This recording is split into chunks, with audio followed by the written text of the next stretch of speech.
Well, from LA back to San Antonio for a beautiful Monday night, first Monday of November, and it feels really nice outside. Let's take a look. Here on the hill, we've got Old Glory moving in that east to southeast wind. From left to right is also our Texas state flag, and that's when you know the winds are coming in off the Gulf. But the dew point hasn't gone up too much. 48 on a dew point is still very comfortable, so 64. You know, it's not chilly, but when it's drier air, it's going to feel a lot more comfy.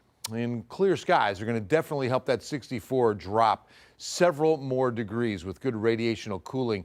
And the winds, although those flags are moving under 10 miles per hour, that does help with getting down a little bit lower by morning too. So skies will stay clear, winds will stay under 10.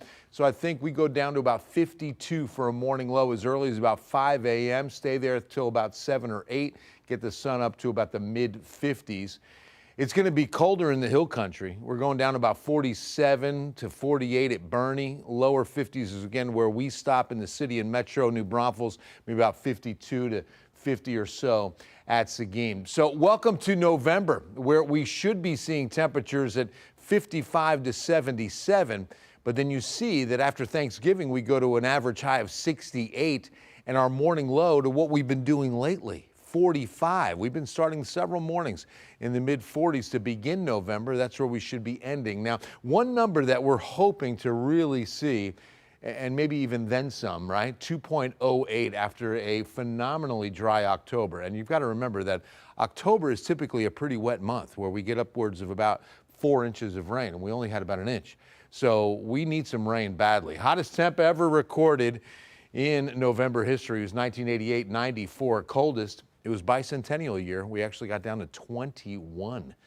All right, today's almanac. You can see we, again, 46, where we should be at the end of the month. 77 this afternoon is about where we should be. 2017 record of 87 stays in place. There were some 80s, 80 at Seguin and Gonzales, as well as Pleasanton, even a little bit warmer, Pearsall and Cotulla. Well, one thing's for sure, we're going to start seeing these temperatures rise every single day.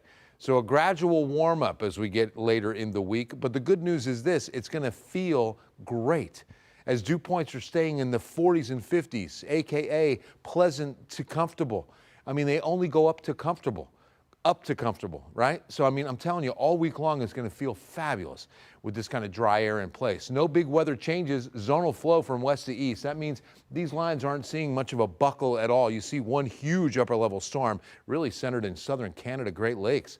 So way far from our concern. And again, high pressure keeping us very quiet in the meantime. All right, KENS 5's exclusive 14-day forecast from the Tower of the Americas. Notice that morning lows and afternoon highs will both be gradually increasing as our work week continues. So we go to about 87, going to flirt with a few 90s, especially off to the south by Friday. Over the weekend is when we'll see the effects of a frontal boundary that comes through dry, no chance of rain, but we definitely see a nice cool down, 77 for Sunday afternoon, and then Monday the 10th, Tuesday the 11th. You've got 49, 47, so even some mid 40s and back into the mid 80s as we get into the 12th and 13th of November. But in this 14-day forecast, hardly and to zero chance of seeing any bit of rainfall.